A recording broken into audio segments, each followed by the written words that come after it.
ஒளியாய் வந்தேன், வழியை தந்தேன், உமக்கு நன்றி ஐயா.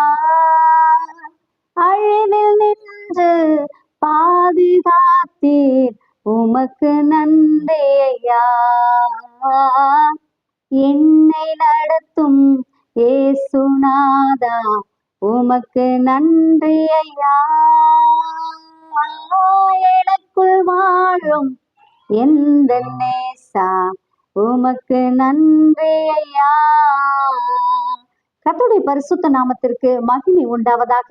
இன்றைய நாளிலே ஆண்டவராகிய கர்த்தர் நமக்கு கொடுக்கிறதான வசனம் யோவான் 1:9.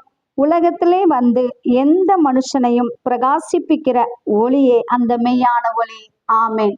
பிரியமானவர்களே, ஆண்டவராகிய கர்த்தர் நம்மை பிரகாசிப்பிக்கிற நல்ல தகப்பனாக இருக்கிறார்.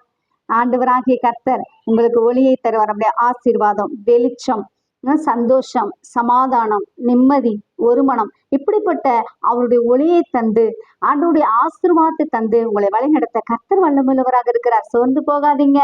ஒளியாய் இருக்கிற தெய்வம், வெளிச்சமாய் இருக்கிற தெய்வம் இன்றைக்கு உங்களுக்கு அற்புதத்தை செய்ய போகிறார். நீங்க விசுவாசமா இருங்க.